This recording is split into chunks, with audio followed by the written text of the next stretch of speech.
is a big deal.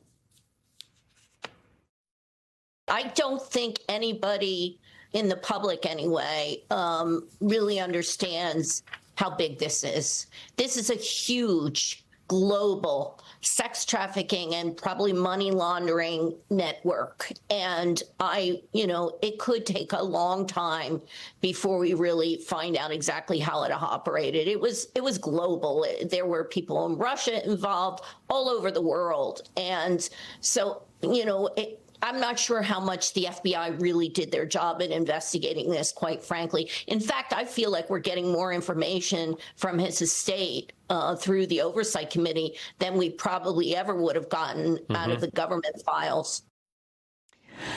Let's bring back MS Now political analyst Molly Jong-Fast and former Republican Congressman from Virginia, Denver Riggleman. I'm just curious your reaction to that, both of you. We'll go ladies first with you, Molly. It is extraordinary to think, as much as we know, that Julie Brown is saying there is so much more to know and that it's going to take a long time to get to the bottom of this. Yeah, I mean, when you talk to House Oversight, they say the same thing, that there's just, the photos are horrific. There's a lot of content that cannot be released, that victims need to be protected.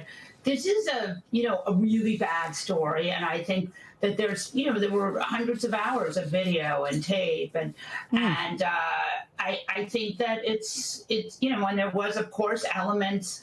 We still don't really have a great outline of this story, right? We know that there were tons of women that are victims, but we don't really understand how he made so much money, how he had all these powerful men paying him. There's not, we haven't seen a sort of straight line from what seems quite suspicious to what actually happened. So I do think she's right in that sense, and there are voluminous materials, and we're going to certainly see some of them.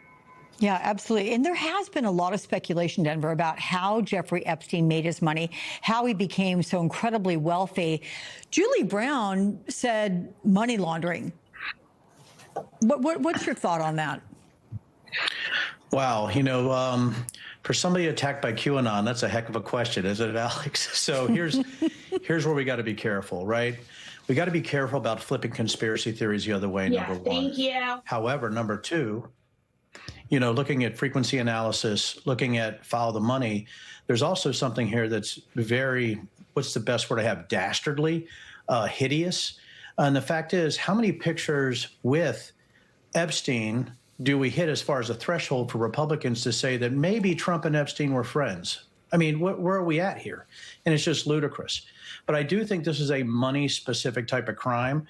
And I know we got to judge each person independently, right, when we're looking at these pictures and things of that nature. But the flip to that, and I understand what Julie is saying, but I do think right now these pictures are so awful because you look at Trump's lying that's happened so often. So he's been lying about his relationships. He's lied over and over again. And I do believe right now, when you're looking at what's happening across our country, I think even Republicans, those who are diehard MAGA, are saying we've crossed the threshold. We've crossed the Rubicon into where it looks like Donald Trump was very engaged with some of the worst pedophiles, child rapists, and child traffickers we've ever seen. Whether or not he knew what they were doing, but they were engaged to some degree. Let me just say, we heard a thank you from Molly. She had to take off, so the rest of it's all you, my friend. So